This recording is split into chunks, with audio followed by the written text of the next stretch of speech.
Viva Itália! E hoje eu e o Cauã iremos fazer uma super apresentação sobre os aspectos sociais, econômicos e populacionais da nossa querida e amada Itália. Bom, para começar, a gente vai falar do crescimento populacional da Itália. A Itália já está na quarta fase do crescimento populacional. E o que isso quer dizer? Quer dizer que com a população urbana elevada, ocorre um regime demográfico com baixas taxas de natalidade e de fecundidade, bem como da taxa de mortalidade, proporcionando um crescimento vegetativo baixo, próximo de zero, além do envelhecimento da população. E com o envelhecimento da população, vão ter poucas pessoas para trabalhar com o pé, com população economicamente ativa, ou seja, terá menos arrecadação e o sistema previdenciário vai começar a entrar em colapso. Se pudermos ver o gráfico da população total da Itália de 1960 a 2018, podemos ver que de 1960 a 1980 teve um crescimento substancial. Até 1980 e 2000 teve uma estabilizada. De 2000 até 2012 teve mais um crescimento, mais um boom, no crescimento. E de 2012 até 2018 podemos ver que deu uma decaída. Agora, se podemos ver o gráfico do número de mortes a cada 1000 pessoas na Itália de 1960 até 2018, podemos ver que entre 2015 e 2018 deu uma severa decaída porque como estamos na fase 4, o número de mortes realmente ele vai começar a decair. Como também, se podemos ver no gráfico do número de nascimentos a cada 1000 pessoas da Itália de 1960 a 2018, podemos ver que entre 2015 e 2018 deu também uma decaída, pois estamos falando de um país velho da fase 4 do crescimento populacional. Agora, se formos ver o crescimento populacional em porcentagem de 1960 a 2018 da Itália, podemos ver que em 2015 e 2018 a queda foi tão brusca que a porcentagem está negativa. Isso quer significar que o país ele já alcançou a fase 4. Porém, a longo prazo, isso é horrível por causa dos problemas que a gente já citou acima. Mesmo sendo o quarto maior país da União Europeia, a Itália apresenta uma distribuição populacional dispersa e desigual. Embora seja um país populoso, com uma população de 60,5 milhões de pessoas, ele não é um país igualmente povoado, já que sua população se localiza em sua maioria em áreas urbanas, constituindo 70,7% da população total. Depois da Segunda Guerra Mundial, o processo de urbanização do país levou as pessoas a migrarem das regiões rurais para as cidades. O país apresenta uma densidade demográfica de 206,57 habitantes por quilômetro quadrado, uma densidade relativamente alta, que pode ser explicada pela pequena área territorial do país, de 301.338 km², e também por sua grande população. As áreas mais povoadas do país se localizam perto das grandes cidades italianas de Nápoles, Roma e Milão, e também em uma região conhecida como Vale do Pó, que apresenta características geográficas e naturais propícias para o desenvolvimento de cidades e população. Bom, agora a gente vai falar dos fatores que influenciam o crescimento populacional na Itália. Aí, primeiro a gente vai falar do fator natural, que um dos principais é o Vale do Pó ou Planície Padana. Essa planície ela se encontra de oeste a leste da Itália, com o rio Pó no centro.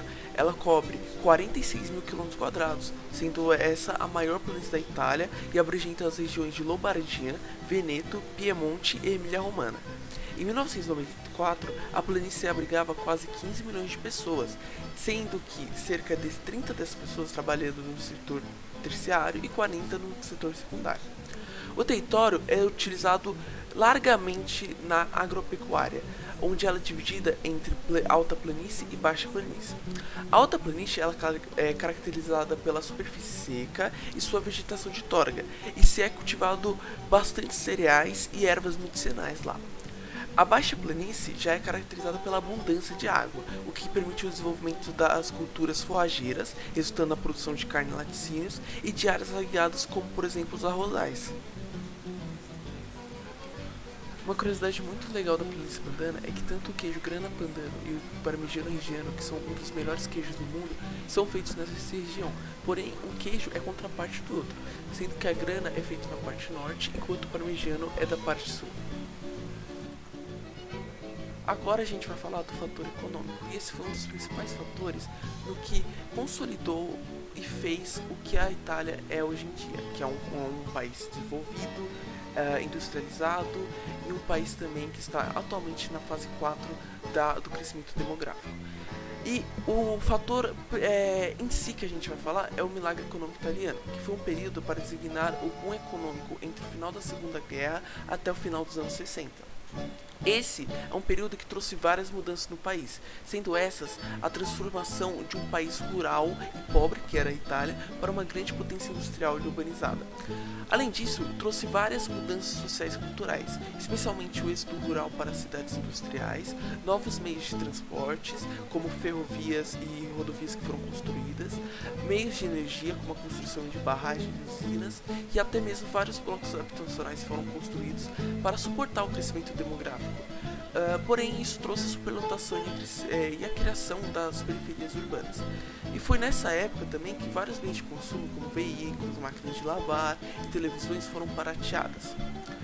Já as causas para esse milagre foram o Plano Marshall, que foram fornecidos $1.204.000, a alta demanda por metais e produtos manufaturados por causa da Guerra da Coreia e a criação do mercado comum europeu, na qual a Itália foi um dos países fundadores e na qual aumentou os investimentos e facilitou as exportações de mercadorias. A diáspora italiana foi o maior movimento migratório não forçado da história. Entre 1880 e 1976, quase 24 milhões de italianos foram morar em outros países da Europa, e principalmente da América, como os Estados Unidos, Brasil e Argentina.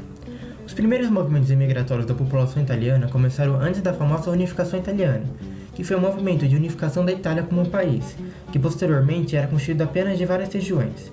Esses movimentos iniciais ocorreram no norte da Itália, e contavam em sua maioria com homens que iam trabalhar em outros países da Europa, que partiam da sua pátria para outros países. Os emigrantes enfrentavam a situação de viajarem por conta própria, já que o governo não os ajudava de nenhuma forma. E foi somente em 1988 que o governo italiano começou a dar apoio às pessoas que quisessem emigrar. Fato que ocorreu porque os imigrantes ajudavam a economia do país, vendendo seus bens na Itália e mandando dinheiro para seus parentes. Ou seja, o governo começou a ajudar porque viu que fazia dinheiro para ele. Depois das duas grandes guerras mundiais, o número de imigrantes caiu consideravelmente. Tempos depois, a situação da imigração se inverteu, já que no início da década de 80 a Itália começou a receber imigrantes do mundo todo, principalmente da Romênia, cerca de 1 milhão de habitantes. Em 2016, havia aproximadamente 5,05 milhões de residentes estrangeiros na Itália, e como você pode ver na imagem aqui, alguns eram bem famosos. As pirâmides sociais apresentadas mostram 3 fases do crescimento populacional da Itália com o decorrer do tempo. A primeira mostra a Itália no ano de 1950, que apresenta uma estrutura típica de um país da fase 2, período conhecido pela urbanização e chamado Baby Boom. Pode-se ver que há uma diferença na faixa etária de 30 a 34 anos, mostrando que houve um evento que causou várias mortes naquela faixa de idade. Esses eventos foram a Segunda Guerra Mundial e os movimentos fascistas na Itália. Ambos movimentos resultaram em milhares de vítimas. A segunda pirâmide mostra a Itália em 1985, que apresenta uma estrutura típica da fase 3 de crescimento populacional. Pode-se ver que o número de natalidades começou a cair, e a população adulta começou a superar a população jovem, levando à famosa desaceleração demográfica. Já a última pirâmide mostra a Itália de 2019, que apresenta uma estrutura típica da fase 4 de crescimento populacional. Os países que fazem parte dessa fase são chamados de países velhos, onde há um número pequeno de natalidades e um número maior de idosos. Esses países têm as maiores economias do mundo e são países bem desenvolvidos, sendo assim países de primeiro mundo. Mas por haver essa particularidade na sua população, a Itália passa por problemas que os países da fase 4 passam. É importante ressaltar que todos os dados desse gráfico são de antes da pandemia de Covid-19. E com isso a gente termina o nosso trabalho. Esperamos que você tenha gostado e também esperamos que você tenha entendido um pouco mais como a população italiana desenvolveu, quais foram os fatores para ela desenvolver e a nossa análise das pirâmides etárias e dos gráficos. Então, muito obrigado a quem ouviu.